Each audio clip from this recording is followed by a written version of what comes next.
El fuego del Espíritu está en nuestros corazones y no hay frío que lo apague. Se ve tan desierto, como decían Fer y Leo al principio en la introducción de la reunión, se ve todo tan vacío, pero recién venía a mi mente el famoso texto de Isaías que dice: ensancha los sitios de tu tienda, y aunque estas cuatro paredes se ven un poco desiertas, yo te imagino a vos llevándote una estaca de los tensores de esta gran carpa, esta gran tienda llamada Avance Cristiano, y te lo estás llevando a tu casa. Así que la tienda se ensanchó. Y cada congregación está con su tienda ensanchada, porque en este tiempo donde hay un creyente en Cristo, ahí está extendiéndose la iglesia del Señor. En estos días estaba pensando en un texto del que hablé hace muchísimo tiempo y se halla en Jueces el capítulo 18, los versículos 7 al 9, que dicen lo siguiente: entonces aquellos 5 hombres salieron y vinieron a Lais y vieron que el pueblo que habitaba en ella estaba seguro, ocioso y confiado, conforme a la costumbre de los de Sidón, sin que nadie en aquella región les perturbase en cosa alguna, ni había quien poseyese el reino. Y estaban lejos de los sidonios, y no tenían negocios con nadie. Volviendo pues ellos a sus hermanos en Sora y Estaol, sus hermanos les dijeron: ¿qué hay? Y ellos respondieron: levantaos, subamos contra ellos, porque nosotros hemos explorado la región y hemos visto que es muy buena. ¿Y vosotros no haréis nada? ¿No seáis perezosos en poneros en marcha para ir a tomar posesión de la tierra? Y quiero leer el versículo 27 que dice: y ellos, es decir, el pueblo de Dan, llevando las cosas que había hecho Micaía juntamente con el sacerdote que tenía, llegaron a Lais, al pueblo tranquilo y confiado, y los hirieron a filo de espada y quemaron la ciudad, y no hubo quien los defendiese, porque estaban lejos de Sidón y no tenían negocios con nadie. Y la ciudad estaba en el valle que hay junto a Bet-Rehob. Luego reedificaron la ciudad y habitaron en ella. En estos tiempos de aislamiento que recrudecieron con las últimas disposiciones, las personas suelen protegerse del virus, pero caen bajo otro tipo de males que son igualmente incapacitantes o quizás más. ¿Qué males estarás preguntándote? Esto ocurre a nivel mundial. Hace unos días estuve en un conversatorio de toda América y diferentes líderes comentaban lo mismo. Hay un aumento en la violencia familiar, aumentó el maltrato infantil, los niños están sufriendo mucho, la violencia, a veces la violencia verbal de los padres. Aumentó el abuso sexual, en especial hacia los niños. Aumentaron los suicidios, aumentaron las depresiones, aumentaron los ataques de pánico, de angustia, de ansiedad, aumentaron los ataques cardíacos, aumentó la pobreza y descendió la creatividad e iniciativa. ¿Por qué? Por ese estado de desesperanza en el que muchas personas han caído. Algo interesante y un contraste que vale la pena tener en cuenta. Somos una población de 45 millones aproximadamente de argentinos, y solo se infectó de este virus el 7,7% en el curso de 1 año y 3 meses. O sea, la cantidad de infectados declarados, obviamente dicen que pueden ser muchos más, no llega al 10%. En 1 año y 3 meses murió el 0,2% de la población argentina. La tasa de mortalidad anual que tenemos en nuestro país es de aproximadamente 7,6 personas cada 1.000 habitantes. Y ahora aumentó en un 25% la tasa de mortalidad, es decir, 8,8 personas por cada 1.000 habitantes. Entonces uno dice, ¿son cifras significativas? nos asustan, pero en contraste con la gran población no. Pero sin dudas, la pandemia es grave y es muy grave en Argentina y mucho más grave para aquellos que son contactos estrechos, pero no estoy hablando del contacto estrecho a nivel epidemiológico, sino contactos estrechos afectivos, en especial de los que mueren. Para esas personas la situación es realmente muy, muy grave. Pero la pandemia de sufrimiento anímico entonces es decenas de veces más grave que esta pandemia sanitaria.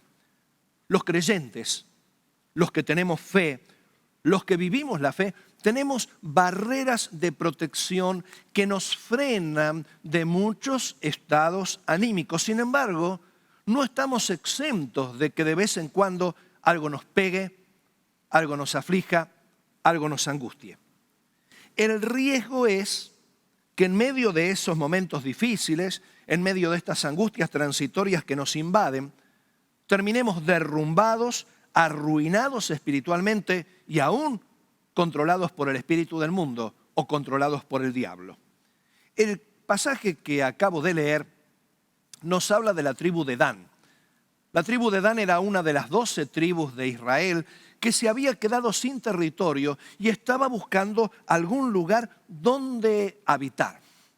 Y de pronto envían unos 5 espías y los envían hacia la costa del mar Mediterráneo, al norte, en la zona de Sidón, y hallaron a la población de Lais.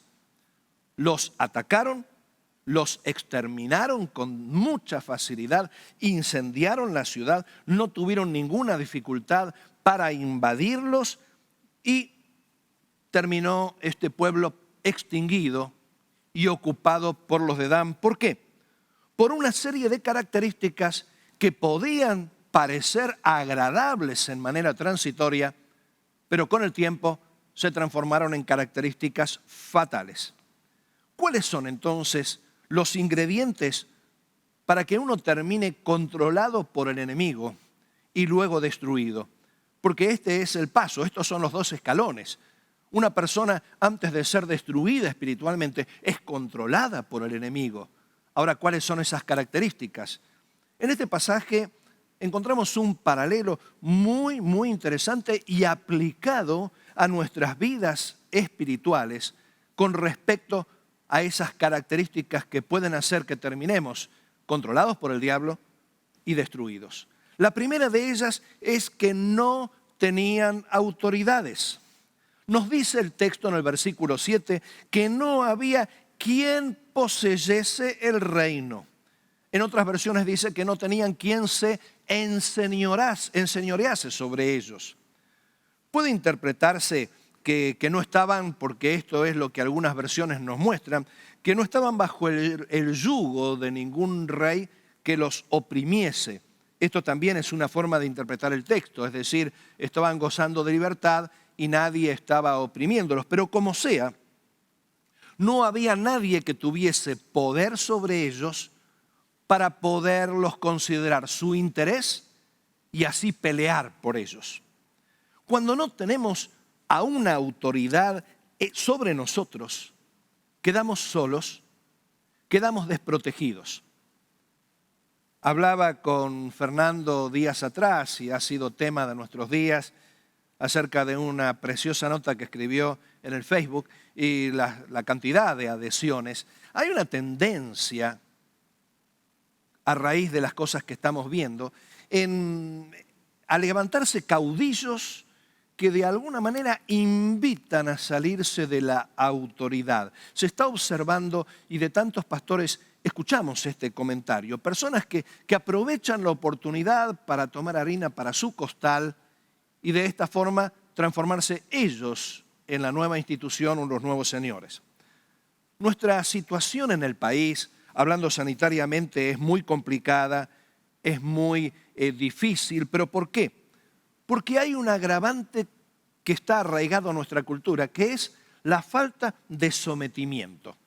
Muchos aprovechan el malestar que vivimos por causa de la situación imperante y aprovechan entonces para cargar la artillería contra toda la autoridad, como si la autoridad fuera la responsable de cada detalle que nos está ocurriendo. Un consejo: no te dejes usar por la política.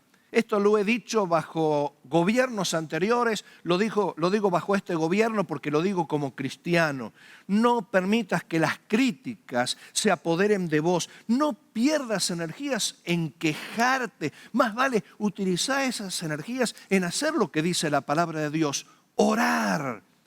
La segunda carta a Timoteo, el capítulo 2, versículo 4, dice: ninguno que milita se enreda en los negocios de la vida a fin de agradar a aquel que lo tomó por soldado.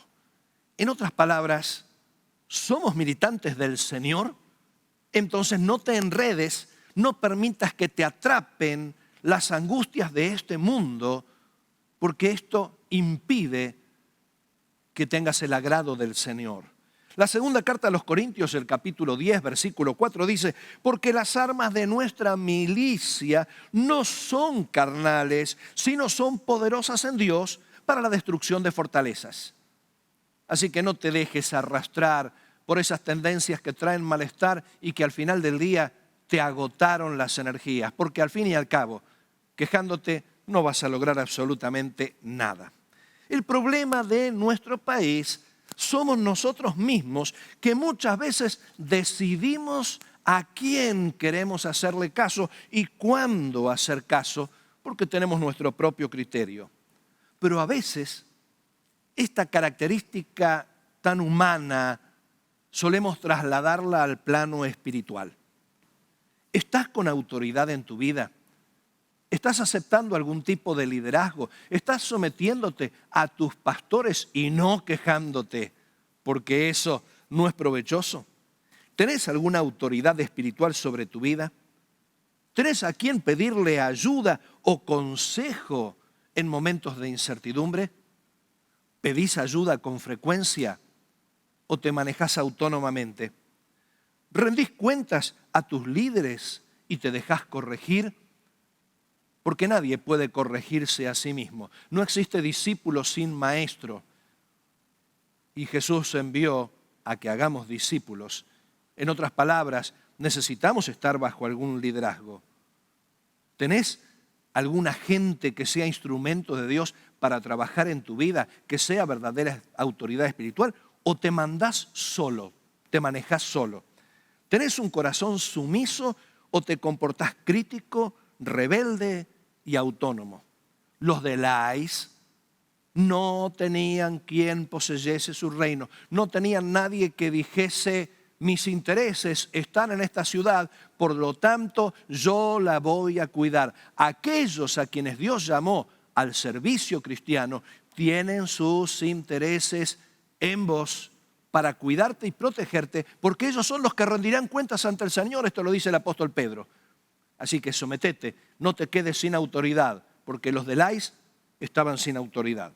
La segunda característica que ellos tenían es que estaban desprevenidos. El escritor del libro de Jueces, algunos dicen que fue Samuel, emplea varios sinónimos para lo que le estoy llamando desprevenidos. Por ejemplo, una de las cosas que dice Jueces: un pueblo seguro, que justamente significa desprevenido. Estaban despreocupados. Otro de los sinónimos que utiliza: un pueblo confiado. Demasiado confiado es la idea que se nos da en hebreo. Da la sensación de una falsa seguridad, según alguna traducción.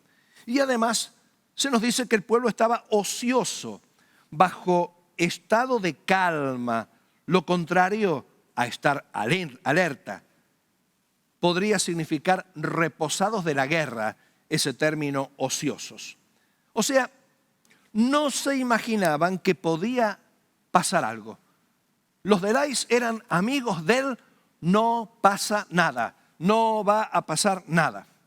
Justamente este pensamiento, esta filosofía de vida que no pasa nada, es la que aprovechan los delincuentes para perpetrar sus ilícitos. Los ladrones difícilmente puedan lograr su cometido con personas que están alerta. Más bien lo hacen con personas que están totalmente despreocupadas, personas que no están en ese estado de atención y prevención. Los ejércitos suelen invadir territorios enemigos en los momentos en los que hay cambios de guardia o en los que la guardia falla. Qué interesante que el término velar, un término que es propio de los cristianos, un término que prácticamente se ha transformado jerga evangélica, aparece 22 veces en el Nuevo Testamento.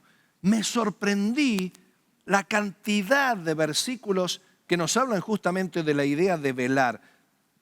Yo solamente quiero leerte unos 8, un tercio de esos 22. Por ejemplo, Marcos 14:38 dice: velad y orad para que no entréis en tentación. El espíritu a la verdad está dispuesto, pero la carne es débil. Jesús les dijo: velad y orad para no entrar en tentación. Cuando uno está conectado con Dios, no hay lugar para escuchar las mentiras del diablo, ni siquiera hacer caso a las pasiones que uno tiene en su naturaleza.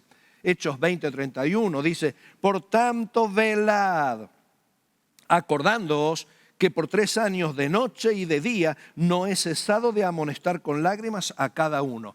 Estén atentos, estén vigilantes. Pablo a los Corintios en la primera carta, el capítulo 16, versículo 13 dice: velad, estad firmes en la fe, portaos varonilmente y esforzaos. Velad, estad atentos, no se dejen adormecer, no estén confiados, no estén ociosos. Colosenses capítulo 4, versículo 2 dice: perseverad en la oración, velando en ella con acción de gracias. Qué interesante, velando en la oración, no te descuides en la oración.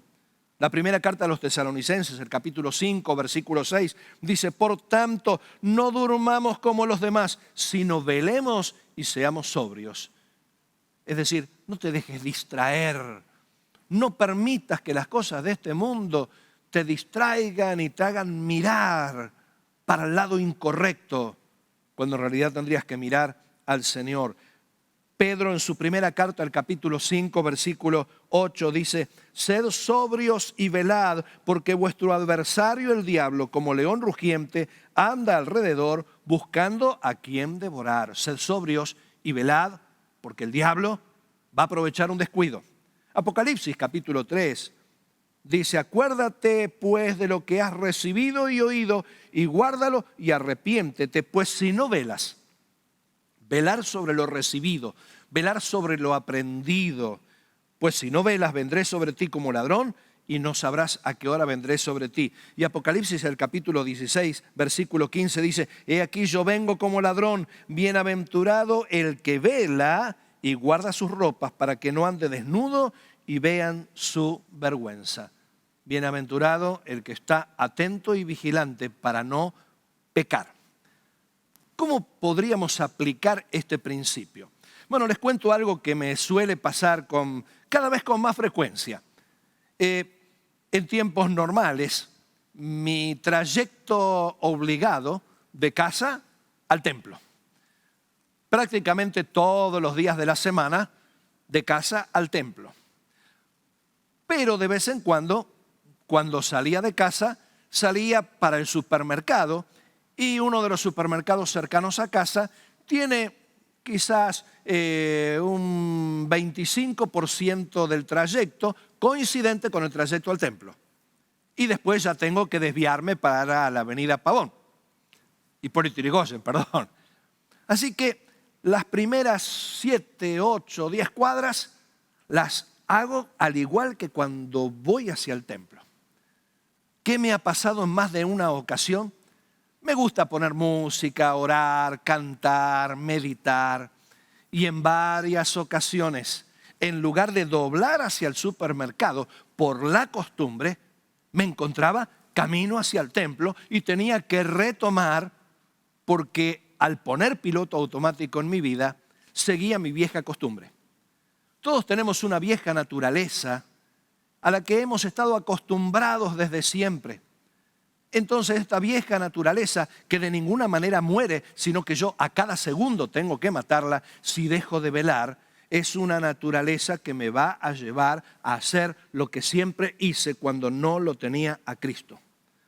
No nos descuidemos, no permitamos que nos distraigan las cosas de este mundo, que no te distraigan los noticieros, que no te distraigan las noticias.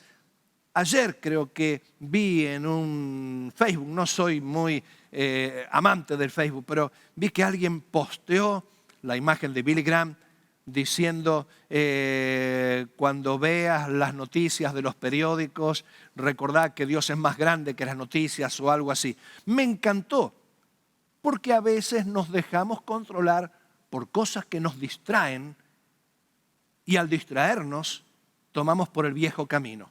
Al distraernos terminamos haciendo caso a los argumentos del diablo. Al distraernos terminamos descuidando nuestra relación con Dios.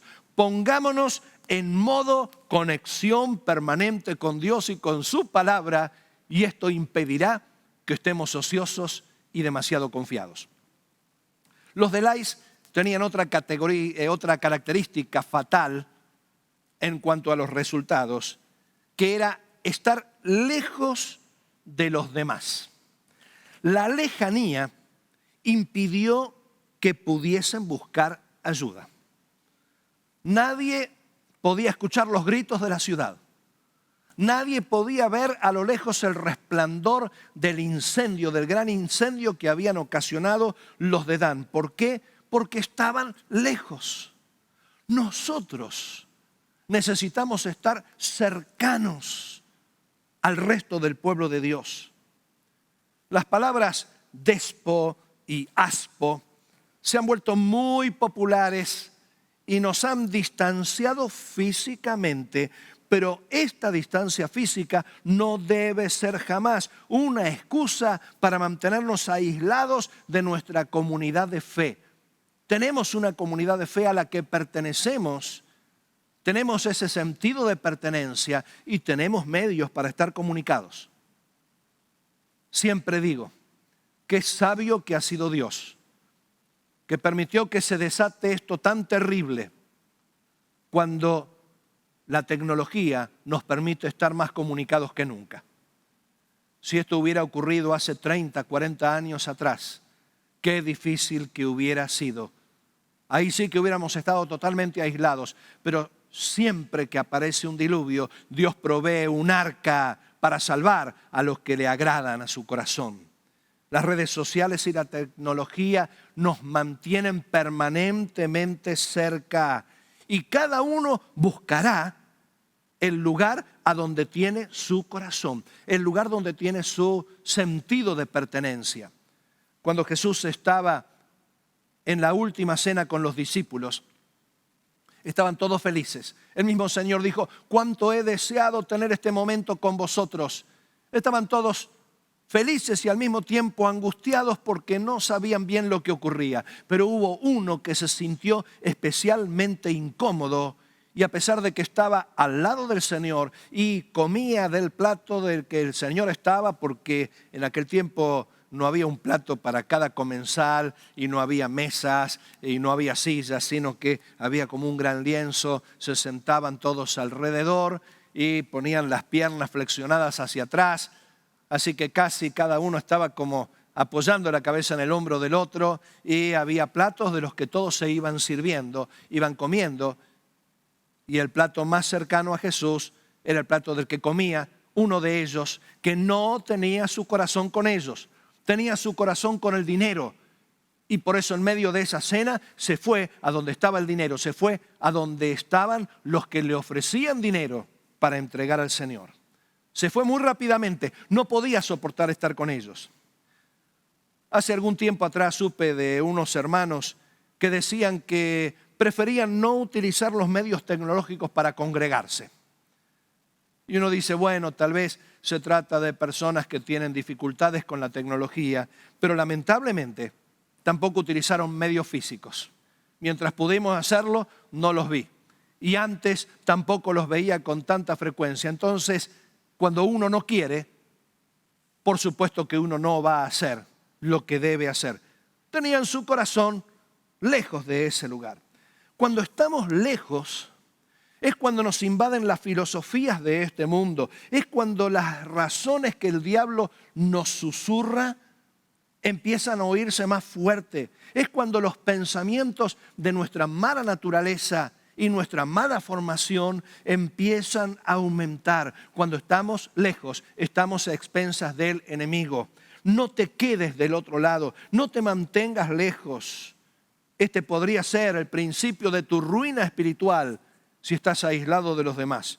Todos necesitamos tener un lugar de pertenencia y necesitamos estar cerca de ese lugar de pertenencia de alguna de las maneras. Cuando el apóstol Pablo les hablaba a los corintios acerca de una decisión que tenían que tomar con una persona que estaba causando problemas, él decía, yo estoy ausente, pero estoy presente en espíritu con ustedes. Él no podía comunicarse por WhatsApp. Él enviaba cartas que llegaban varios meses después, pero tenía medios de comunicación y los corintios lo consideraban un apóstol, los que estaban en el espíritu, como autoridad. Qué interesante, tener autoridad, estar cerca, no mantenerse lejos. Pero la cuarta característica, y con esta finalizo, que los llevó a la verdadera ruina, era la de no tener negocios con nadie. Lo repite en el versículo 27. En el 7 y en el 27 dice, no tenían negocios con nadie. Otra versión dice que no tenían relación con nadie. Otra versión dice no tenían trato con nadie. Otra versión por ahí dice no tenían ningún aliado cerca. La idea es que no tenían a nadie con quien tuviesen cosas en común. No tenían a nadie con afinidad. Me gusta ese término negocio porque para nuestra cultura el término negocios tiene casi siempre que ver con lo económico, pero en otros idiomas el término negocios tiene que ver con el intercambio que no necesariamente tiene que ser económico. El negocio existe cuando yo tengo lo que el otro no tiene y el otro tiene lo que yo no tengo. Y de esta manera entonces podemos lograr un intercambio que se transforma en un mutuo beneficio y la satisfacción de mutuos intereses. Esto es lo que pasa con los cristianos. Una y otra vez, y lo repetimos como eslogan de la iglesia, somos avance, somos familia. Pero lo hermoso de esto es que cada vez que alguna persona se siente atendida por alguien, lo saludan por el cumpleaños, los líderes le preguntan cómo está, los de acción social le llevan a algunos víveres o de pronto le dicen, ¿estás necesitando algo? Y la expresión que todos dicen, me siento familia. ¿Por qué? Porque hay un intercambio. Hay lo que es una intimidad donde sentimos cosas en común, donde sentimos que tenemos aliados. Cuando somos clientes de un negocio y lo frecuentamos, si por alguna razón faltáramos, dejáramos de comprar en este negocio y volviésemos luego de algunas semanas, seguramente el que atiende dirá, hacía rato que no te veía. ¿Por qué? Porque se transformó en una costumbre transactiva donde damos y recibimos, y cuando ese lugar queda vacante, se hace sentir. Necesitamos relacionarnos con hermanos, necesitamos tener trato, necesitamos tener compañeros de oración.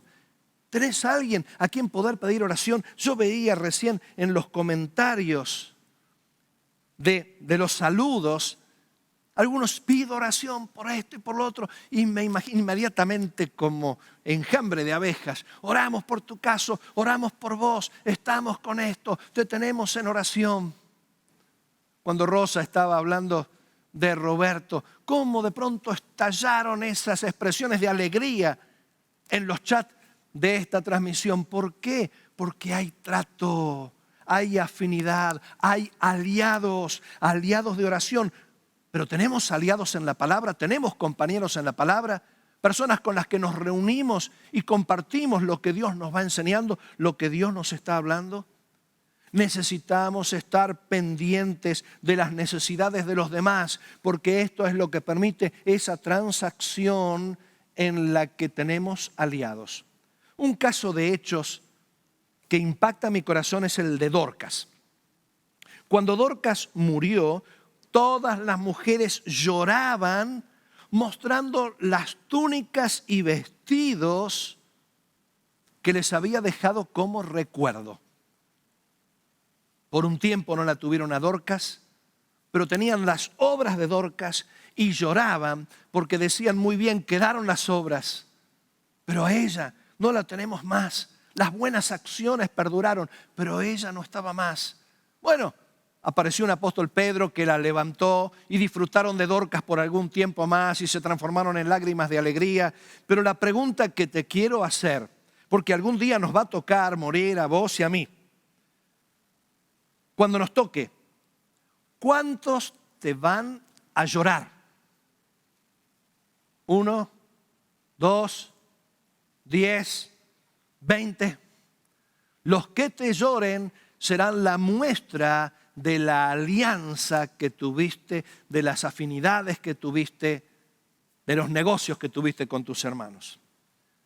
Me encantaría hacer una experiencia, y capaz que la podés hacer, que en 10 segundos le escribas un mensaje por la red que quieras escoger, pero un mensaje instantáneo, en el que le digas a alguno de tus aliados en fe, contá conmigo en Cristo.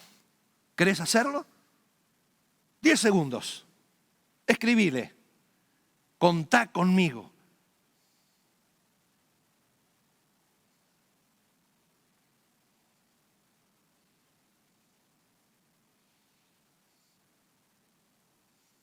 Bien. Qué lindo que pensaste en tu aliado. Ahora, si no recibiste, porque vos escribiste algún texto, pero si no recibiste el mensaje de alguien, puede ser por 2 razones.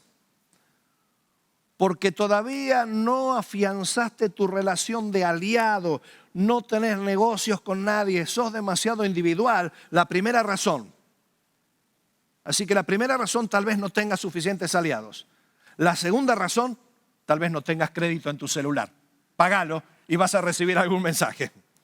Eclesiastés 4, del 9 al 10 dice, mejores son 2 que 1, porque tienen mejor paga de su trabajo, porque si cayeren, el uno levantará a su compañero, pero ay del solo, que cuando cayere no habrá segundo que lo levante. Los de Lais cayeron en la ruina, el enemigo los controló y luego los destruyó. En estos tiempos especiales, podés empezar a tener inconvenientes y en medio de esos inconvenientes puede meterse el enemigo.